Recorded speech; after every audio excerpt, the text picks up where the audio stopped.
Mack, hello. Good. How are you? How you doing, Coach? Good to see you. Good.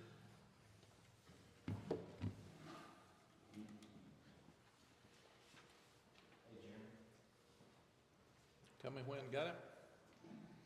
Okay, signing day is always very special. What an unbelievable day for these young guys, and it changes their lives. You have a dream to play college football, and very few people get scholarships when you look at the percentages across the country. And then these guys that get scholarships are so fortunate, and they've earned it. They've worked hard for it.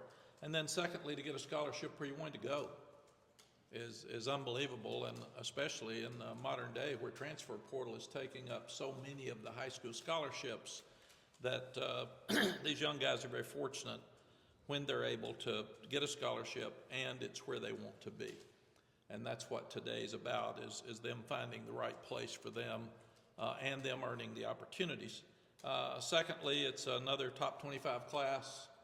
So I congratulate our recruiting staff and our coaching staff. They've worked really, really hard for really over 2 years on these classes. We're already deep into next year's class. And we're still trying to do it with a large majority of high school players, and then fill in some areas of need with the portal. But we really don't want to just go portal and be transfers all the way. So we had 27 signees.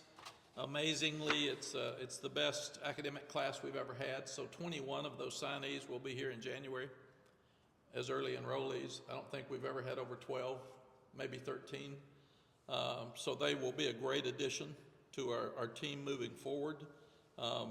Not that it matters because everybody grades them differently, but 12 4 stars, 15 3 stars, 14 guys on defense and 12 on offense, and 1 specialist. So we had a very balanced class. When you start looking at it, 5 All-Americans, 15 All-State selections. Currently, that could change, obviously, and probably the most captains we've ever had as well, which is important. But as I said, by far the best academic group we've ever signed, and really, really proud of these guys. 6 guys have been practicing for the bowl game, and you'll get to talk to them here in a minute, which is, again, on the cutting edge. It's new, it's different. They're very excited. That is signing day, and they're here. Some of them, the reason we're moving them up in the press conference is some of them are going to their school to have a signing day celebration, so they're leaving here. But it's the first time we've ever been able to have them talk to you, so I think that's great.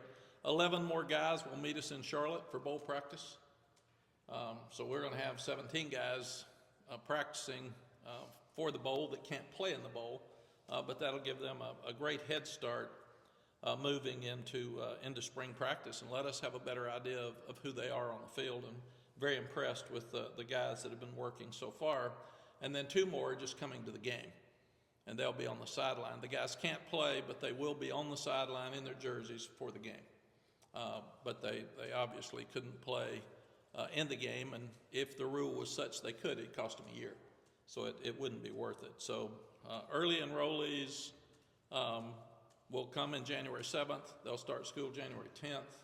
Transfer portal guys can practice in the bowl. We haven't had any yet, but that could change between now and Charlotte.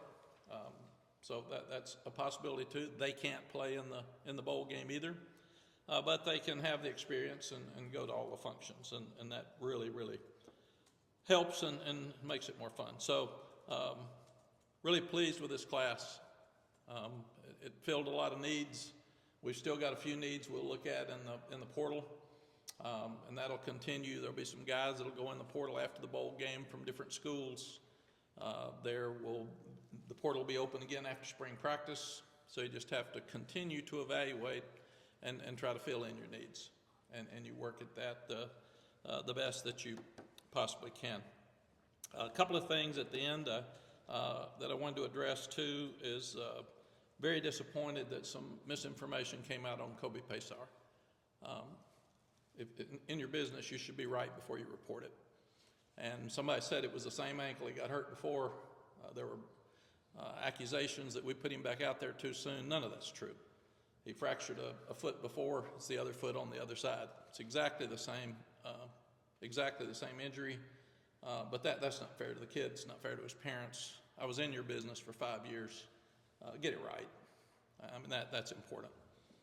We do things wrong as coaches.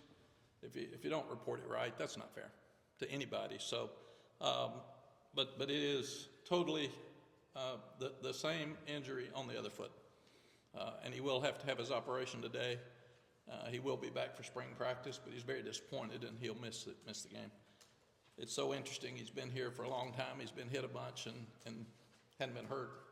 And this was a non-contact injury again. He was catching a flat route on the goal line and just turned backwards and hurt it. So very disappointing for him. But again, please call and check and get it right before we start releasing stuff.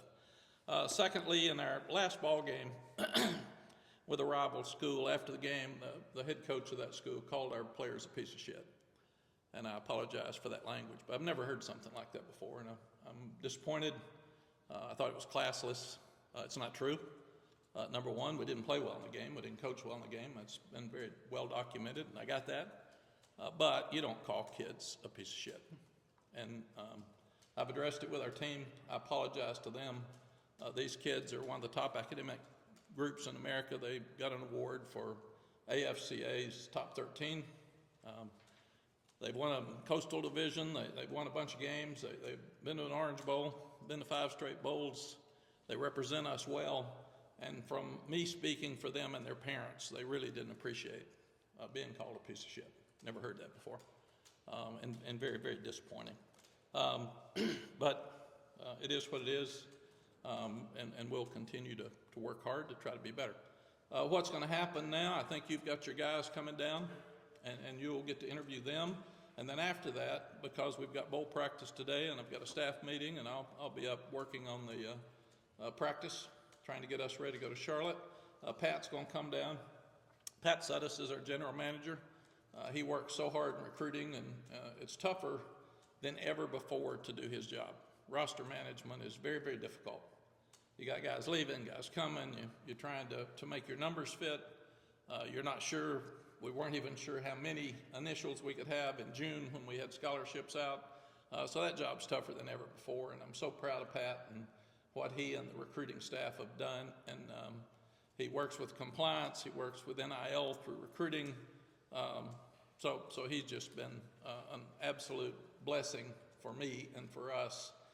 And I thought it would be better for him today, while I'm in the staff meeting, to come and address all the players with you and talk about them, because he and the recruiting staff spent 2 years on these folks. So that is it. So, yes, no, I'm not going to answer any questions today. This is just about signing day.